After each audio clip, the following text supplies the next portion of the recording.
welcome to episode 89 of the Art Fight podcast. And we are going to slowly reveal our special guest today. But first, I want to make sure that you guys can see Joe. Yes, I can see Joe. Joe, you don't know, but you're inside a television right now. This is that parallel universe everybody's talking about. Indeed. So super excited about today. Admittedly, this is our second run in this new setup with this guest. We had I was telling our guest earlier, the failure technically that we had last week reminded me of how painful it was when I was an audio engineer and I missed, like when you were in a studio session and the guitar player plays finally like the perfect solo or whatever it is, and you realize that you just didn't hit record or something, right? It was just one of those tragic feelings of failure. So it wasn't quite as bad as that, but still, I'm just happy to get all this stuff sorted out. Everybody's been sort of dealing with this. So it's nice to not feel alone in failure. Everybody's been having these challenges. But Joe, perhaps you can tell me how you've been on your vacation and then introduce our guest for us. I've been good. We were supposed to be on the beach last week, celebrating the springtime and my wife's birthday, and of course we were not able to do that, so we did our best to recreate a beach experience in the backyard and mostly succeeded. I'm the kind of person that sort of like never really thinks about vacations, and I'm just sort of like don't understand why you do that. But at the same time, it's like one of those things where I've learned, especially in the last few years when we've done these beach vacations, that aren't fancy or, overly expensive by any means, but still it's just like a complete like unplugging yourself for a week and like dedicating yourself to just leisure. Which is, well, at first I just feel like I even wince at the whole idea a little bit, and then 3 days in and I'm like 100% like an otter swimming through a frozen stream. It's just it's beautiful, so and I was able to somewhat get back to that place this year in the backyard. So great. So what I want to do is I want to have you do another intro. This will be the second intro for us, the first for the world. But if you can introduce our special guest today, I'm super excited about it. And honestly, it's one of those things where the first conversation was great, and I'll release the transcript. We'll get the transcript out of that and maybe some recovered audio, but ultimately I kind of like indictments in the future. Yeah, but I kind of like the idea that there's like another conversation right after. It's a rarity. So anyway, let's do it.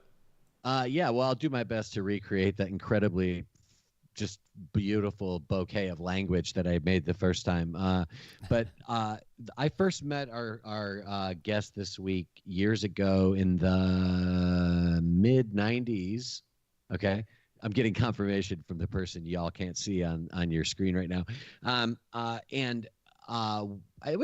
so we had a lot of mutual friends, as everyone in the Nashville creative communities do.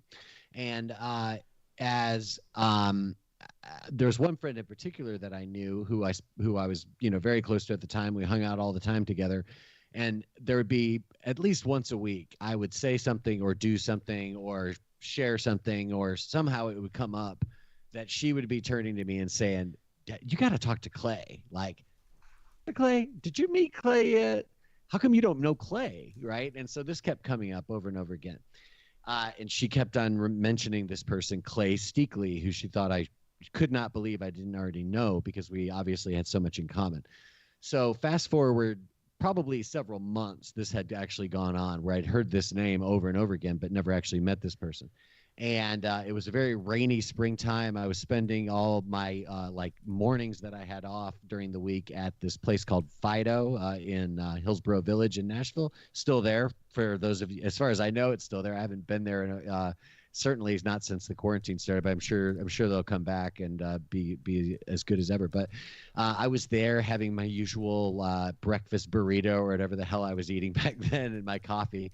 And I was reading this book, which was like one of the only books at the time you could find about Leonard Cohen. You could find the books that Leonard Cohen had written, but you couldn't find a whole lot of, biographies or critical, book length sort of treatments on the career of Leonard Cohen. So I'm reading this Leonard Cohen book, drinking my coffee, eating my burrito.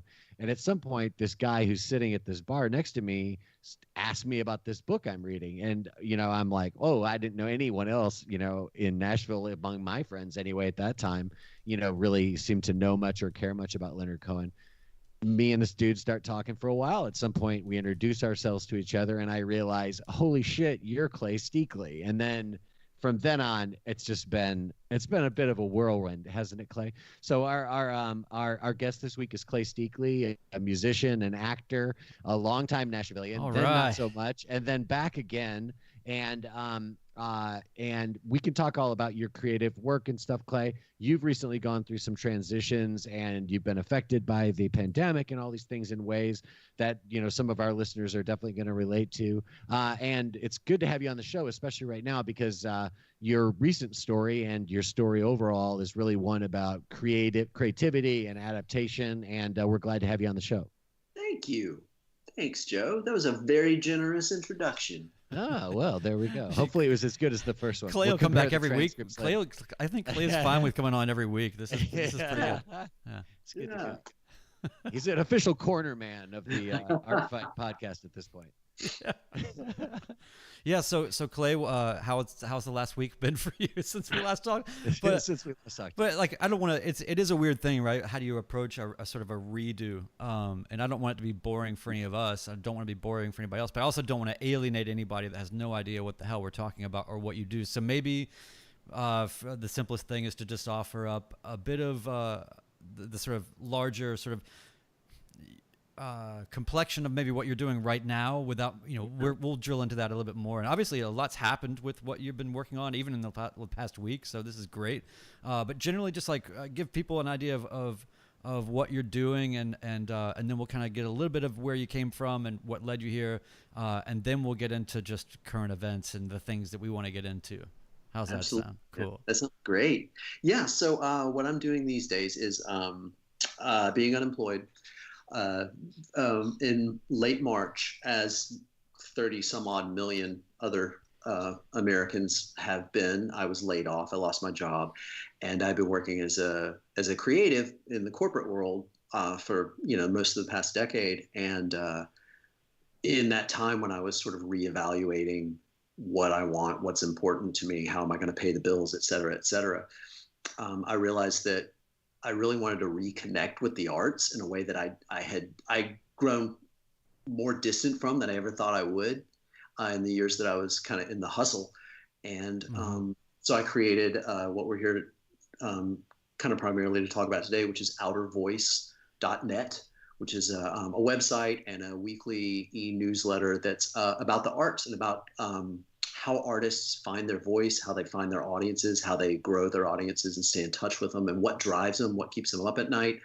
And it's across the board, discipline-wise. We've talked to theater people, musicians. I talked to a scenic designer today. Tomorrow, I have Cecil Baldwin, who's the voice of the Welcome to Night Vale podcast, an actor. And so we talk to as many people as we can and kind of just talk about how great it is to do stuff that makes you feel alive and makes other people feel alive. What a thought, right? I mean, it really is I like how elemental and simple that is, though. And and one of the things that I instantly knew that we had in common that I really appreciate, and maybe a lot of other people can relate to as well, is just the idea that and if they're not already comfortable with this idea, they may be in a position like you where they kind of have to right now. But the idea is that the corporate world, the corporate culture, language, the way that things are done, and meetings about meetings and all of that. But then you get these weird glimpses inside the corporate world, right? I mean, I did a lot of years in software and sort of high speed marketing kind of environments and sales environments and all that. And it's weird. You can kind of carve out sometimes a pocket of a place where you can then be creative inside that, as long as you're relaying. A lot of it's about communicating or sort of in a weird way, kind of syndicating your goings on, your reporting or whatever it is you're doing to the rest of the business almost just to pacify them so that you can kind of do the stuff that you really know is actually effective and that you want to do. So there's a beautiful sort of outcome in the sense that when you leave that environment and then you can kind of go do whatever you want to do, then you're left to your own devices, and you can really use your creativity to do, marketing or branding or, all of the other things. I mean, I'm almost so tired of almost all those words. I feel like they're very reductive, and I feel like that people are just saying all these things. But anyway, so like in terms of your transit, like for me at least, I can say my transition from the corporate world to full on freelancing, even though I was always freelancing while I was in the corporate world, the biggest transition for me was sort of holding myself accountable in ways that the business would hold me accountable, and at the same time shape-shifting those measurements of accountability to be more about what I think is actually important, as opposed to what the business just wants to hear, or the catchphrase that they want to hear, this many impressions or this much engagement or whatever, right? They're really even the most high-tech businesses that I've been in don't really seem to understand content marketing very well. And it's an uphill climb to do anything that's actually real and authentic. So I'm just curious about your sort of traversing from the corporate realm to where you are now, and what maybe you're probably experiencing a lot of freedoms, but also a lot of new openings of, like, I need to be accountable for myself here. Yeah, absolutely, man. For every little realization or epiphany of like, oh my gosh, I don't have this thing over me anymore, then I had this other moment of like, how am I going to pay the rent? Yeah. So yeah, no, absolutely, man. But yeah, it's my experience was very similar to what you're describing. I was very fortunate. Anybody who gets to make a living as a creative in any way whatsoever is incredibly fortunate. And like, I remember every time I griped about it, and I want to kick myself for it, in retrospect. But, I was very fortunate. I worked for the past 4 years. Sorry. What month is it? Felt like 6. Yeah, it did at times. So, let me tell you, I worked in experiential design. So like designing spaces like halls of fame and visitor centers and, stuff like that. A lot in athletics. And I led the content team, the story team. We called it. And, I had a lot of creative leeway, which was awesome. You're always you can be as creative as your client will allow you, and as creative as your bosses think is profitable. And I was very, very fortunate, but there was always that balance of it's business, right? It's business. And at the end of the day, any business on the planet can talk about how much of a family they are, but you know what? You don't really get to fire your family members, or at least I haven't been able to figure out how to. You guys might. And I guess what I'm saying is that I got to work with all these brilliant people, and the amazing thing about it is I got to learn from them, right? I learned from these incredible design directors. I learned from artists. I learned from salespeople. I learned from the digital people. I learned from our clients. And then to be cut free of that corporate thing, you cut free of the sort of the safety net, right? And your golden parachute or whatever, those threads have been snipped. But I could take that sort of savvy and that ability to brainstorm and to create quickly, to ideate. As much as I hate that word, that's a word I hate. I prefer words. But be able to ideate quickly and then apply it to something that I feel like really has meaning. Not that work doesn't have meaning. It does have meaning, but I think, you know what I'm saying? It's something that comes from within you instead of something that you're doing in return for a paycheck, Yeah. And it's the really liberating thing, Brian, going back to what you were saying, I kind of got a little bit off the rails there, is that what we're here for. is that I found that I could apply a lot of what I learned on like the branding side, the corporate copywriting side, and advertising, these things. I could apply those to the arts, to small arts organizations, to artists as individuals, musicians, visual artists, anybody, on how you separate yourself from the pack, right? How you differentiate yourself, what your voice is. That is essentially like a brand identity, but Joe, we talked about this a lot last time. Without being so reductive as to think of yourself as your brand, because you're not a brand, you're a human being, Nike is a brand because Nike is a collection of a whole lot of shit, right? It's a collection of a lot of people's ideas, a lot of money that goes into that. There's a really jacked up supply chain that goes into that. But you're not that. You're a human who is making something because something inside you needs to communicate this. And there are people out there who need it. And they're looking for you and you're looking for them. And so my job that I've taken on is to try to find a way to help make that connection and stop doing like synergy hand gestures in the process. I find myself doing that mostly when I'm ideating. Yes. But what did you? Can I ask what you just said? I met you, at least in my headphones. I lost the word. You said that you don't like the word ideating. You prefer to say what? Workiate. Workiate? Oh, I like that. That's good. That's good. I'm glad I asked. I'm glad I stopped you to bring the whole podcast to a halt so I could hear the one word I missed. Well, I mean, I will say though, like design thinking though is a thing. I mean, it's a school of thought. But anyway, go ahead, Joe. Yeah. But anyway, so but one of the things that we're kind of like reflecting, some of the things we talked about last week, but. One of the reasons why I appreciate the way that you're differentiating, Nike from an individual artist is that's part of the stuff that gets lost in translation for many artists. And, when they, especially back in the day when we had more of a traditional, music business model in place, and it was like this, get your shit together, make some demos, make some connections, try to get to a label, get signed, and da-da-da. And then a lot of times that would go off the rails because that person would then start to be treated like a swoosh instead of like an artist. Yeah. And the next thing that they have this terrible experience of feeling like they're a product in a plastic bag instead of, some kind of a expression of their soul, right?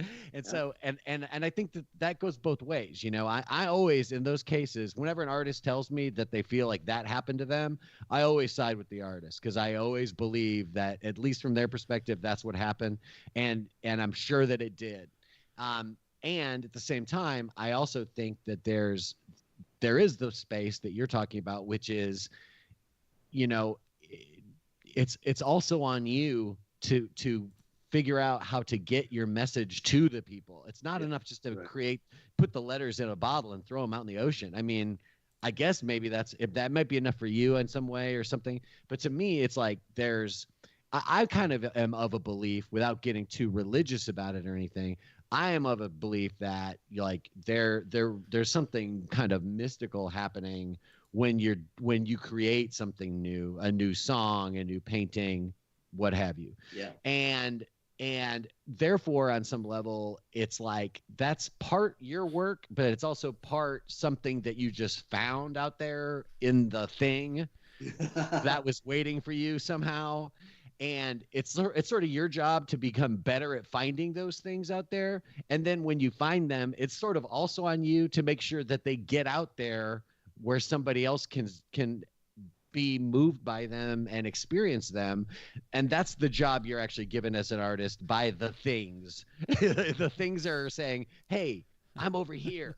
You're the one who can pick me up and take me to the next place. But it's on you to get it there. You know what I mean? So I feel like a lot of that stuff that we think of as simply selling, marketing, branding, all that stuff, that's all of those techniques and toolkits and things. Maybe on some level it's not on the artist to have to learn all of them for themselves, but the end goal of what those things are trying to accomplish, I think somehow that is still on you. You know what I mean? It's not enough just to paint the picture and leave it in your room. You know what I mean? It's like you've got to get it somewhere where people can actually be affected by it. Like if you're not somehow connecting to an audience somehow, you haven't completed the circuit in a way, Yeah, absolutely, man. I think especially now because, like you mentioned, the music, like every arts discipline right now is in some state of flux. I mean, before the pandemic, before everybody's trying to recreate what they do, and now especially. But yeah, you're absolutely right. It's like we don't have the things that at one time, we don't have that infrastructure that we once had, and Joe, you know, I look back on my career and I laugh a lot because I have a tendency, like I've had a lot of different a lot of different careers, and it's not always by choice, you know, and like I was in a signed band in like what, 1995 or whatever. And the record industry crumbled, you know, and so then that was like right. It was like Pompeii in that moment. Yeah. You're like, woo! And it's like, what's that sound?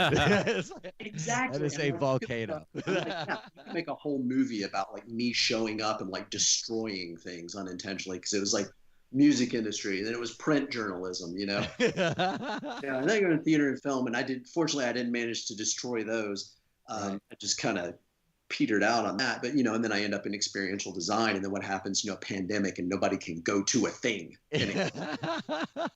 So I'm gonna. This is I guess interesting. What's your This next might be trick? our last podcast, everybody. Yeah. I guess it might. Sorry guys, I meant to about that, but you know, but it is true, and that's where, you know, I feel like I take some of that with me, and you know, like you guys, and like I'm sure basically everybody who's watching or listening to this, like we're artists, and we have friends who are artists, and we watch them struggle with this, and we watch them like, you know, be like, how in the hell am I supposed to get heard when I look at Spotify and there are 4.7, there are like more bands on Spotify than there are people on Earth, you know, and how am I supposed to get heard? How am I supposed to get seen, you know, and especially now because I can't go play a gig, you know, Right. and so, yeah, I feel like it's something that we all deal with in some way. And part of like what I'm trying to do too is bring back like empathy and kindness and slowness to all of it. Because, and a lot of that's like me trying to bring it back to myself. I mean, to be honest, there's a thing I wrote about today, thinking about losing my job, is like re-engaging with slowness, which we're all in this big pause right now. We have a great opportunity to, you know, those of us who are privileged enough to pause, because a lot of people aren't. Right. Yeah. You know, reconnect with slowness, reconnect with like being kind and not expecting something in return. Yeah. And so, I mean, I feel like that's kind of connected with it. It's almost like, in a weird way, it's almost like, you know, for those who don't know, in Nashville, we had a tornado come through that was on March 3rd or 4th or 5th, early March. And then it was a matter of days later, then we were all of a sudden in the throes of the pandemic. So I guess what is interesting to me is that you're talking about this sort of slowness and this return to an empathy and a kindness as sort of a basis to operate from. If you think about the tornado, the response, the event itself is so condensed. It happens, and then all of a sudden it's over, and then there's the aftermath, and then everybody gathers and supports each other and goes out and cuts down trees and, you know, does all the things to rebound and to sort of commune over it in whatever way as part of that process. And then it, you know, even without the pandemic, those things just kind of trickle away pretty quickly. And then there's something different with the pandemic in the sense that it's not visible. There's not trees down outside. There's not a flood. And the stretch of the sort of prolonging of even being aware that something's going on, and then what is it, and what does it mean, and what are the implications, and does this affect me or just kind of other people, or is this a me thing or everybody thing, and the whole experience is such an incredibly prolonged thing that we're still in. Obviously, I wonder if that sort of has any effect, perhaps, on just the ability to sort of be a little zen about whatever's happening, because it's in this weird, quiet sort of perpetuity. Right. No, absolutely, man. I really feel like it does. You know, and I've been, you know, as a part of like doing these interviews over the past 4 or 5 weeks or whatever, and I've been talking with people all over the country, with artists, you know, all over the country in all these different disciplines, and they're all feeling that in some way or another. And, you know, like all of us, they're reacting to it in different ways. Like some people are like, I've got way too much time with my own thoughts. And other people are like, thank God I have so much time with my own thoughts. But they're all thinking about what's it going to look like on the other side of this? And, for better or worse, they kind of have come to a point where they realize they don't want it to be the same as it was in some way or another. You know, there's something they want to be better. Mm-hmm. And yeah, I think for me, at least, that's where like I find the better thing by going back and retreating and slowing down and being kind to other people and looking out, you know.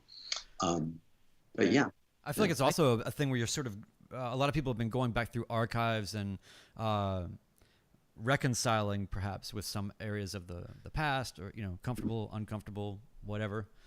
It's a weird thing, and we say all this like we're really going through it, and then Joe is vacationing on his fake beach in his backyard. I'm trying to avoid reality at all costs. That would be a great epitaph.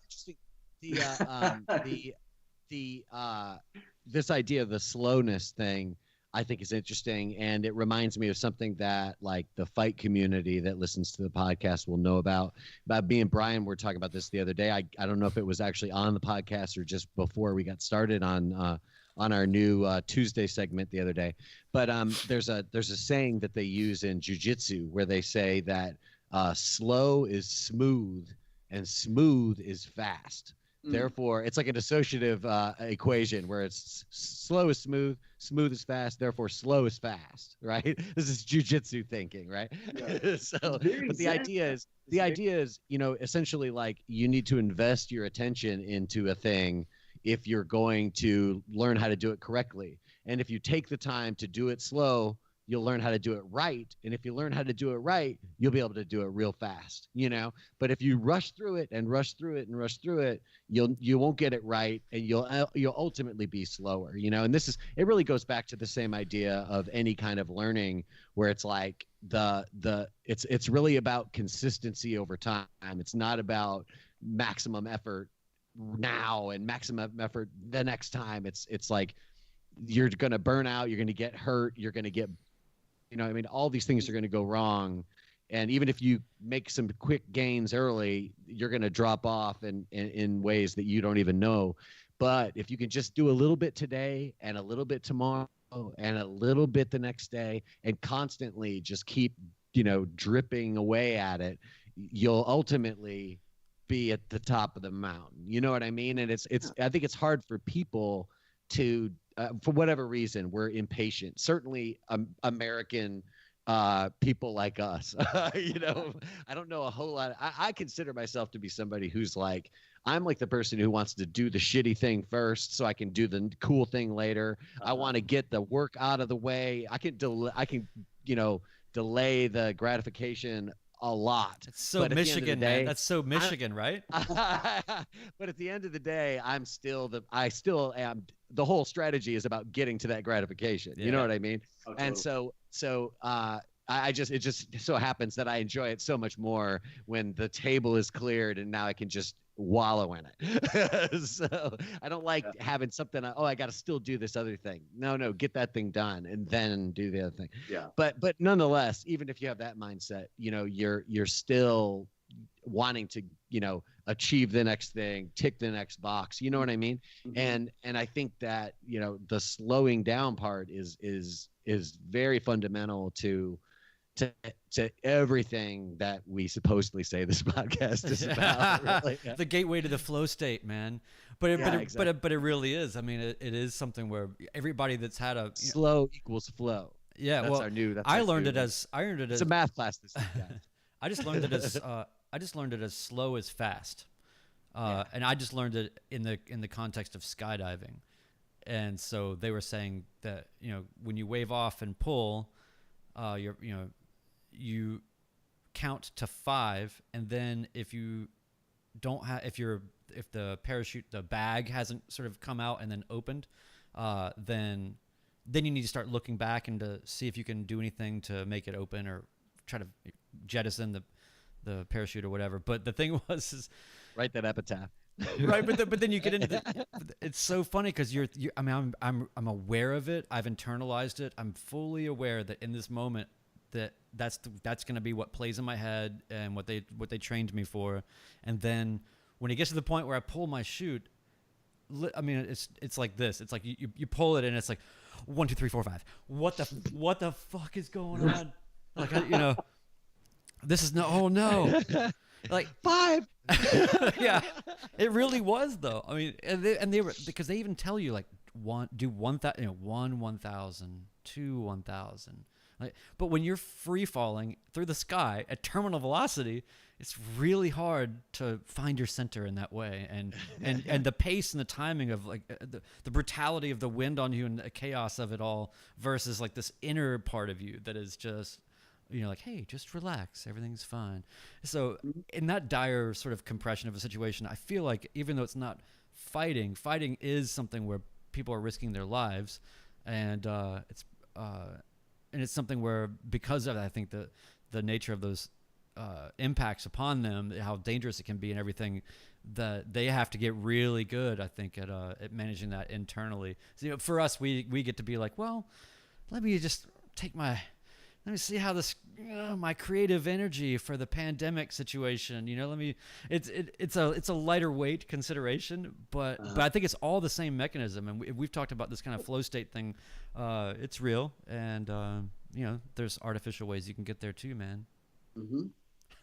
Yeah, man. But no, you're absolutely right. I mean, talk about elemental, you know, I mean, that's you know, the ultimate elemental thing for both is like slowness to learn the fundamentals, right? And to master the fundamentals and to hit that fugue state and that flow state where you can anticipate what's coming next. You learn to pick up on cues from people. You can learn to pick up on cues from situations, you know, and I like that comparison though, to like, we have this like, well, you know, I might have, you know, another year to figure out how this is going to work. I don't have, you know, a tenth of a second before a fist hits my cheekbone, you know? Yeah. Well, you know, one of the things that we've been kind of touching on a little bit in each of our episodes that we've managed since all this started is about sort of collecting yourself enough to be able to communicate your projects and your vision, grant writing, all of those tool sets. And we really want to continue to be, in, you know, not an authority, but perhaps some sort of resource, or like people that you can kind of feel like you're kicking these thoughts around with, you know. But every artist right now should be getting on the stick with grants and really understanding how all this works. There is funding for projects. There is things that are happening. There are budgets that have to get used. And you know, Joe, I know you've been down this path even this week, right? I mean, so we touched on some of this last time, but I'd like to sort of reintroduce it, because I think that the combination of Joe, your experience and pragmatism, and then Clay with your just ability to sort of find an essence and communicate that simply. I'd love to hear from you guys. You know, if you were talking to an artist that does, you know, show work and feels like maybe some of these opportunities are perhaps above them, or maybe they're a little, you know, because I think that there's a lot of artists that sit in a category that feel like they're kind of alienated by that because they're not gallery artists or whatever. So anyway, I'd love to hear you guys kind of kick that around. You go ahead, Clay. Okay. Well, Joe's great at actually getting these grants. He knows how to navigate the insane bureaucracy of it, which is hugely important. But, you know, the thing for me, and we talked about this a little bit last time too, Brian, I'm glad you brought it up again, is that, you know, as far as I feel like, and shit, I'm old, and it took me a long time to learn this for myself, but I feel like there's no reason that you shouldn't be able to distill what you do and why you do it into a simple, clear sentence that anybody can understand, you know? But the thing is, like, we tend not to do that, right? And somebody comes to you and they're like, so what's your work? You know, and they ask those boneheaded questions like, so what's it about? Or, you know, whatever. And you go, well, there's a little bit of this, and there's the, you know, in 1923 in Berlin, and like all this stuff. And then next thing you know, they've wandered off, you know? But I really believe in the value of sitting down and writing out your mission, your vision, your values, and like clearly stating them, and then vetting them with people you trust, who know your work and know you, and who have good bullshit meters. And the thing is, like, anytime you're doing any grant writing, or if you're writing any sort of a proposal or an RFP or anything like that, you're going to have to talk about that. And it's going to have to be clear. It's going to have to be persuasive, because nobody's going to want to give you money if they don't think that you have a clear vision, if they don't think you understand how to spend it, if they don't think you'll spend it wisely. And I did this exercise with myself. I wrote a thing about it last week. I was like, okay, I started out Our Voice. I should probably actually write this myself. And I sat down and wrote a mission and vision and values. And guys, I can't even begin to tell you how was a relief too, since I always tell people to do it. But how clarifying it was for me, because I had like this sort of fog and this idea, you know, even the last time we talked about what it was that this was about and what it was doing, I was like, distill it, you know, and it's hugely valuable. I feel like that's where you have to start. And also, if you start there, it helps clarify what grants you want to go for and what you want to respond to and what you don't. And then from that point, I think Joe should take over, really, because he knows the inner workings of it. Well, I think that's all. I'm sorry. I can see you, Clay, be like beating yourself on the head, like, distill it. Just, you idiot. You tell other people to do this. You can't even do it for yourself. That's exactly what it was like. Stupid. Sorry, well, Joe. Go ahead. I think one thing, like the way that you're talking about this with the word distill, especially, I think that you've got kind of a writerly take on this. And I think that's where a lot of artists, especially visual artists, get stumped by this process, because ultimately at the end of the day, you are writing a grant. And so I think that right there is a stumbling block for a lot of people, you know, who may not be adept or inclined to be writing about anything, let alone writing work or writing about their work, you know? So I think that's, you know, if I've been able to be successful in some of these things, I think partly it's because like writing is probably the central thing that I do, you know, and even though I might be doing all these other things, they all kind of touch back to writing for me. So writing grants, it's like, it's not as fun as writing songs, but it's still writing, you know? And it's still in many ways, you know, is effective for the same reasons when it's effective, you know, and part of that is that distilling, which gives you clarity, which gives you direction, which gives you persuasion and all these things that you need to be able to have. I think another thing I like about what you said is just the idea that like that first of all, that it's important to be able to tell people what the hell you're doing, you know, and or what you want to do. I just like Brian just mentioned, I just finished a grant this week, and I was just sort of whining about it on Twitter a little bit. But it was one of those things where when it comes to all writing, I sort of know that it's like the sooner I can get these words on a page, the sooner I can start editing this. And the sooner I can start editing it, the more time I'll have to edit. And what does more time editing give me? It gives me that distillation. It gives me that clarity. So really one of the successes of writing is just do it early and work on it a lot, right? That's one of the things that helps a lot with writing. So when it comes to these grant processes, which can also be full of surprises, like suddenly you didn't realize just how much writing was going to be required, or all of a sudden you get to the end and you need these documents you didn't even know you had to have because you didn't read the instructions properly at the beginning, and also there's always a surprise in there or whatever. So I like to get started on these things earlier than later. This thing I got started on a later than I had planned on, but it was really just about as early as I could get to it, given other things I've had going on. So I had, you know, about 3 days to get this grant proposal done, and I kind of had it where I could prioritize doing this over that time. And I'm sort of glad that I only had this sort of limited window to work on it, because I think I had enough time to do it. Ultimately, I wasn't sure I would, but I did. And having that little bit of pressure of like, I've got to get this done and I've got to focus on this thing.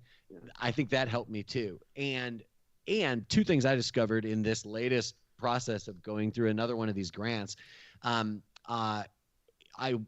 of all, I learned the fact of a lot of times you don't know how to describe this particular project that you're proposing until you just get in there and start doing it, you know? And then all of a sudden in the process of doing it and having to do it and having to express it, you suddenly, you know, Tuesday morning I woke up and I was on fire. Like Monday was shaky.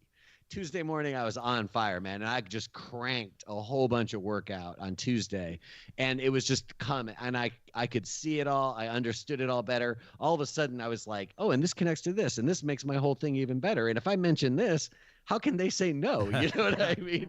So it really, it helped me to understand what I was proposing, and it helped me to understand that my proposal was even better than I thought it might be once I got in there and started doing it. So I think again, it was one of those lessons of it's good to try to prepare, it's good to try to plan, but ultimately it's almost better if you sort of just like grab the stuff you think you're going to need and then just go and do it. You know what I mean? Instead of spending another week trying to figure out how the perfect thing is going to work out for you once you get in here and start doing this thing that you really ultimately will not be able to predict. You know what I mean? You're going to have to just get in there and start doing it.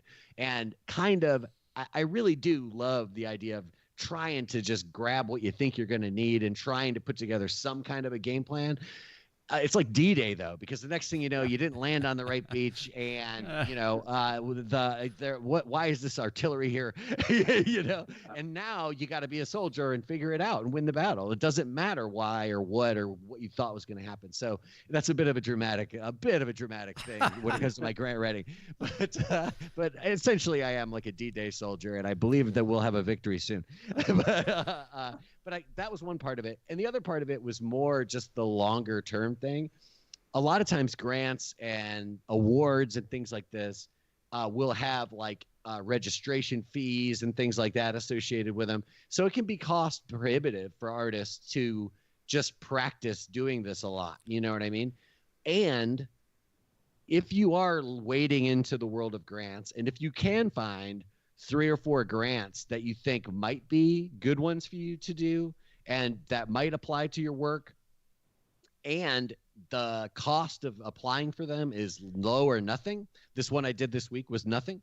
I would say it's good just to do them, because in the doing of them, you're setting yourself up for a situation where you might win a grant. You might get the money that will help you do your projects. It's always like it's a 2-pronged win every time you get one of these things, because you get the funding and you also get the resume star where you say, "Oh, I'm the guy who won that grant last year."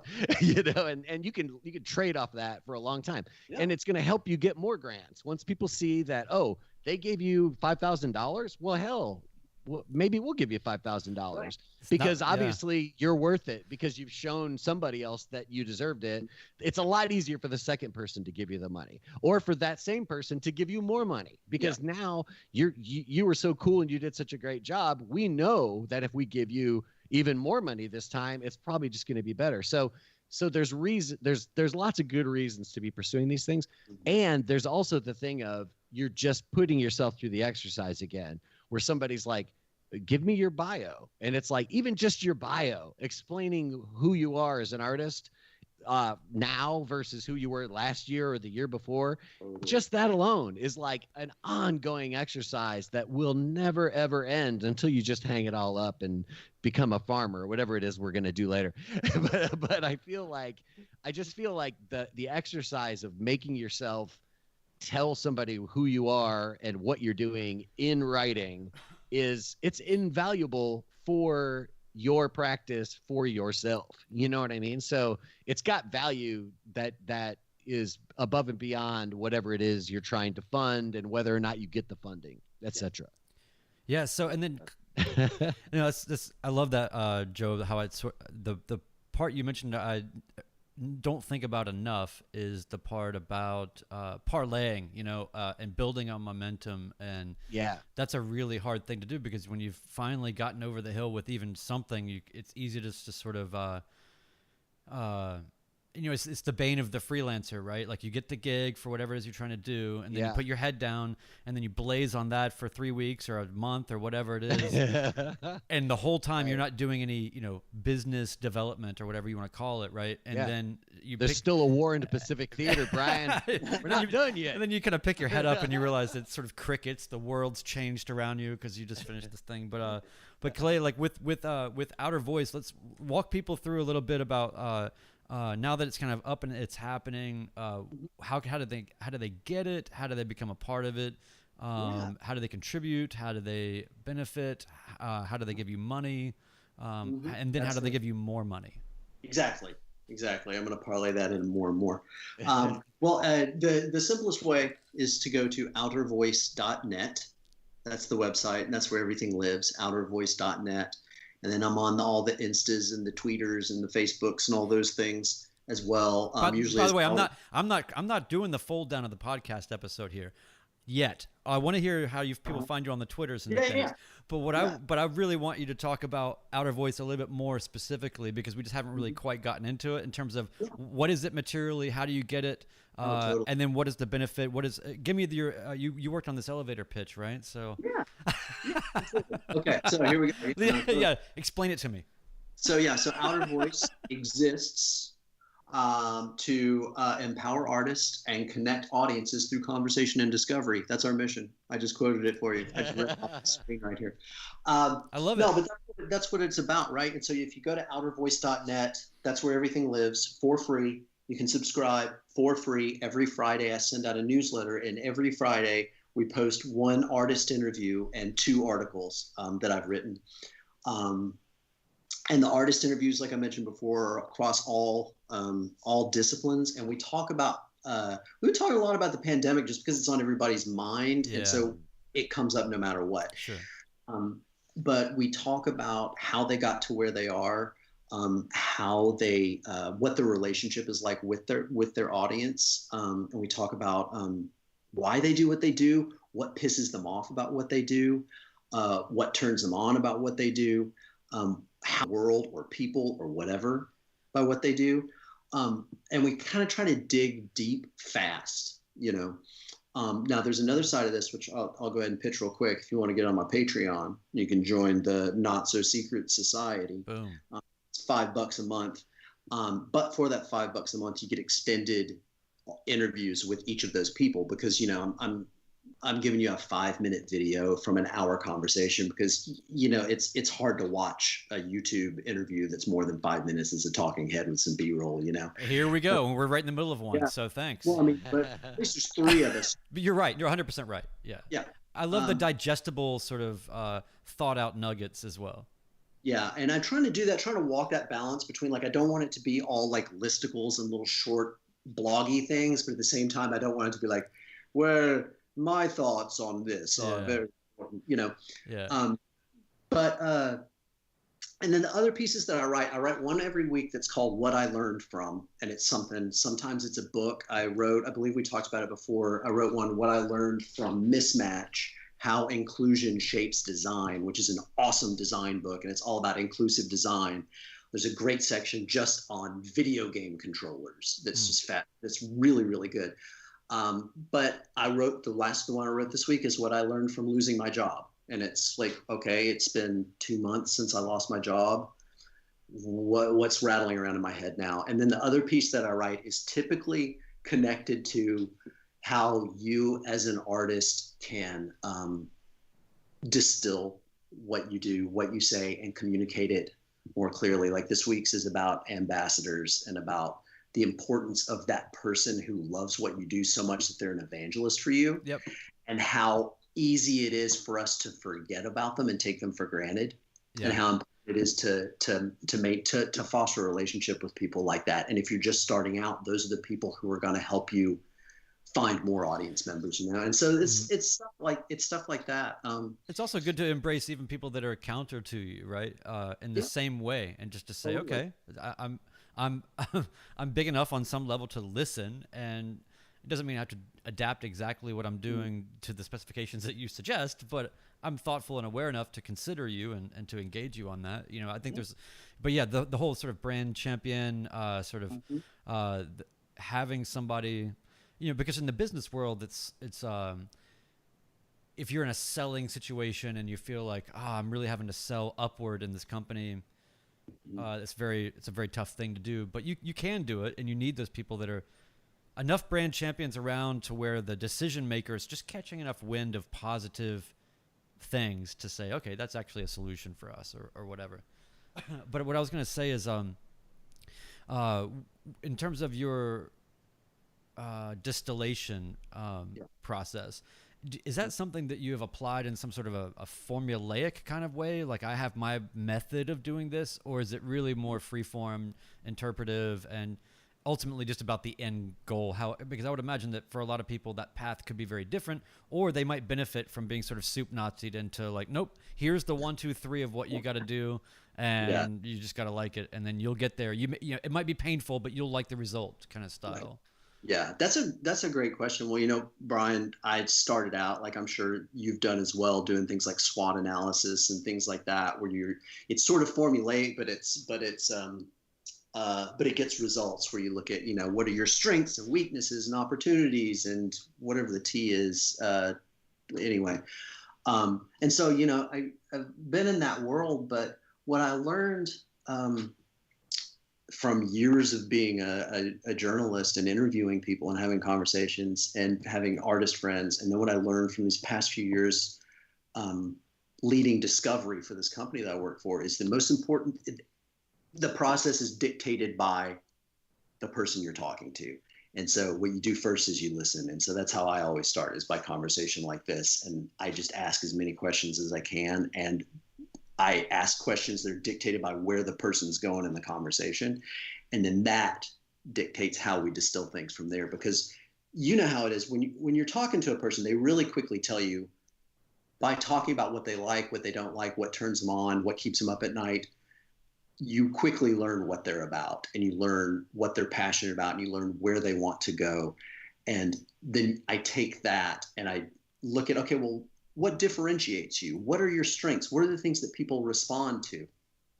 And then we distill that down. And then the other important thing is talking about your values. That's why I feel like that's something that's important to write out. Like, I came up with 5 for outer voice, but to have values that you dictate and that you're willing to champion, you're willing to stand up to. Because if you tell people what you stand for, then the people who are attracted to you are gonna feel even more loyal to you because of that. And there might be people who like your work but disagree with your values, disagree with your politics, whatever. That's fine. You can't please everybody, and it's not like you're not going to get trolls anyway. But if you show that you stand for something, and mine are about inclusion, mine are about listening, mine are about the importance of exploration. So it's not like, if you like Trump, you can't talk to me. I saved that for Thanksgiving, but once a year. But no, I hope that's a good answer. Yeah, no, that's good. Yeah, it's very organic because it's. Well, I just like the idea of and we touched on this a little bit before as well. It's essentially a reversal in sort of the typical directionality, right, of everything. When you're young, it's about me, and then when you get older, you start to develop as a habit a deeper intellectual curiosity about things that you want to satiate and that you want to relate to the world in a lot of different ways. So I think that as a precedent to serve or elevate others as a principle is a thing that is maybe harder for some people to get to quickly, but but I think that at least for me, that's the most satisfying experiences I've ever had have been when I've been able to sort of help someone else get to a thing, but get my vision in there in a way that was only helpful and supportive, as opposed to commandeering a project or something like that. So conversation, it's a lost art, and we're all trying to figure it out. And now we're in this digital idiom trying to figure out the sort of the rhythms and this sort of the pulse and the flow of conversation. I mean, it's just we're in the middle of a lot of things still. But I'm so glad I just remembered this. Okay, I did not prepare you for this at all. So and we are live on the internet. So let's just Joe, what's your mug there? This is my blog, Insomnia. Stay awake. Stay awake. You see it? Yeah, there you go. Joe Nolan's Insomnia. Don't get that confused with anybody else's Insomnia. That's Joe Nolan's Insomnia. My Insomnia. So the thing I didn't prepare you for, Clay, and if you don't have an answer or a story for this, that's fine. But I'm really interested in what I have found is that you can learn, I think, the most about a person and perhaps what they do or how that relates to the world by just asking them and it doesn't have to be like about the latest version of yourself, right? This could be something when you were a teenager. It could be anything formative. But when was the last time you had an absolute oh shit moment of just cataclysmic failure or like humiliation or something where like one of those things where it makes you feel like your insides are turning out, you know? Yeah. One of those gut feeling things. Man, the problem for me is probably narrowing it down to one. No, I had a pretty amazing one actually, Brian. Now that you mention it, I thought of it. I think I mentioned it to you guys, but I thought of it after you were beating yourself up after having technical difficulties. After the first conversation, but I had so I was working for this experiential design firm, and my title was head of story, right? And I was a director, and I had a team that I led. You know, there were 3 of us, but I felt really important. And so I would travel around the country and do these discovery interviews with clients. And usually it was with a film crew, or sometimes it was just one-on-one and we just do an audio recording. But I had this one with this big science firm. And I had worked on this whole thing to make my team more profitable. Essentially was I gotten a video camera and a shotgun mic so that I could do some of them myself, save the company money, get myself a raise, that kind of thing. And I spent an entire day interviewing scientists and like executives at a science real estate firm and like people who started like venture capital firms and things like that. I spent a whole day, spent 8 hours interviewing people. And in the final minutes of the final interview, I realized that I had never turned the microphone on. And I had recorded 8 hours of audio-free video. And I thought I was going to throw up. I almost started crying. He was very generous about it. I'll be totally honest with you. After like hitting every filmmaker I knew to see if there's some way that I could like magically get audio. But that was a weird set of phone calls. Oh yeah, it was really weird. But I even like looked up like lip readers to see if I could get somebody to do a transcription for me. Oh, that is. You could do like a voiceover? Yeah. And you know the worst part was we never had a client ask for the footage because I would use it to create a brief for the design directors, you know. That was the one time with the one client where they asked for the footage. Mm. And it was like, well, so yeah, that was mine. That's my most recent one, at least. Yeah, that's a rough one too because it's you have to feel bad on the count of so many other people, like the scientists, the time you took of theirs, with nothing to show for it. Then your colleagues that you want to sort of impress and show leadership, and I've figured out I've shouldered this new path for media content creation, and I got it all under control. How the hell do you? I'm trying to think of like when you called these sort of engineer types and videographers, you know, and you're like, okay, so say you're in a situation where you have no recorded audio whatsoever. Is there a way to like recreate that audio from what do they call it? Spontaneous generation? Like, they thought that, like, it was like on ships, like with the barrels and the rags, and they thought that's where the rats would come from or something. Like there's some weird mystical switch that happens where you think that like out of the ether, this audio can be recovered.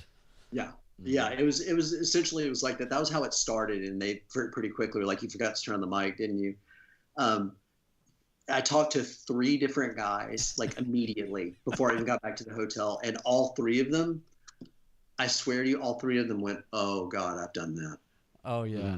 And which was, of course, that was the big relief because I felt like I was the one bonehead in the world who didn't know to like flip the little switch and make the little green light come on so you could get sound, because I also obviously wasn't running into earbuds or headphones to check the sound because I was an idiot. Yeah. And so, that helped immensely. But then I went down the whole lip reading rabbit hole, which sent me down a weird track. But that's like when you find yourself on Fiverr at 3 a.m. trying to get some dude from Bangladesh to sort out lip reading for I can't even imagine. You're like, okay, I know this is impossible, but the budget's $50. Yeah, of course. Yeah. Can you handle it? Well, no, that's awesome. So, well, I guess we'll wrap this up real quick, but I wanted to remind everybody to, like, share, subscribe to our business here, the YouTube channel, the Twitters, all the things, the Art Fight podcast things, because we always forget to ask people to do that.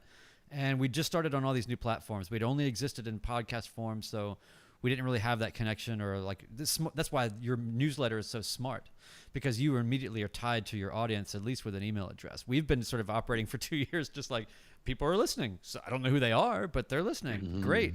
I can tell you all these. I can tell you all this demographic information about them, but I can't poke them and say, hey, we're over here now or whatever. So now that we've done this new video thing, YouTube channel, Art Fight Podcast, all the places. But the simplest thing is to go to artfightpodcast.com. But more importantly, where do people go to find all of your things? Now we're at that point, right? Yes. Yeah, tell us all about it. Totally. So yeah, outervoice.net. Outervoice.net. .net. So like the opposite of inner voice, outervoice.net. And then I'm on Instagram as Outer Voice Arts, on Facebook as Outer Voice, and on the Twitter as what am I? I think I'm Outer Voice Arts. Okay. Outer Voice Art. It's cool. I love it. Anybody that's got a new vision and a new thing, I always want to try to cultivate energy and some wind in the sails or something. So hopefully this will turn on some people to what you're doing. And I just really appreciate you taking the time to hang with us and twice in a week. And, it's only fair that we exchange horror stories. You got to live mine, and then I get to hear about yours. So it's absolutely right. Pretty good. Joe, you got anything? Horror stories? No. I'm sure you got plenty. We'll get to those maybe next time. But in terms of like any shout outs or housekeeping? No, I really don't.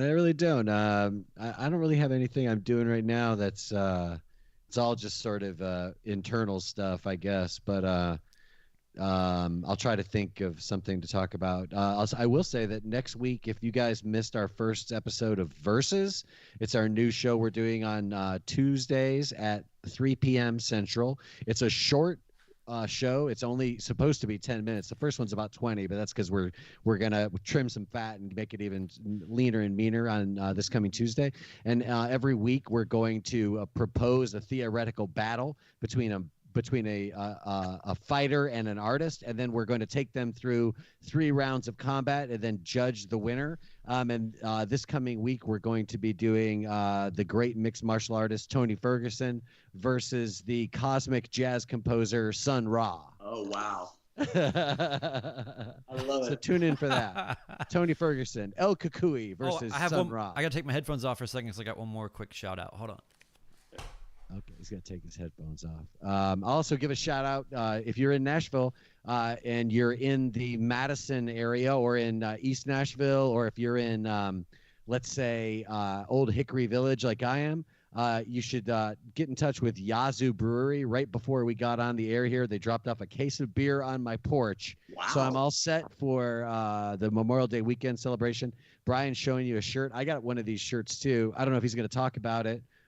Or if he's going to just keep showing it to us. Got this really nice card from Nancy Kidder. If you're out there listening, thank you. Follow at Nancy Kidder, at Nancy Ann Kidder, professor at American University, running literary salons based in combat sports. Yeah, the writing and fighting class she has at American University. Brian and I have been lucky enough to be guest professors. Let's call ourselves guest professors on some of her recent classes, which are, of course, now relegated to Zoom as her students are spread all over the world, maybe all over the country, for sure, again. So we've had some fun talking to her and her students on her classes. Yeah. I also got my package. I haven't actually opened it yet. I think some of these things end up in my package quarantine, and then I haven't gotten it out yet. The DMZ. I'll get it out this weekend. And I'll put on my shirt just in time to drink one of those beers I was just talking about. Yeah. Well, hey, so I guess that's it for this week.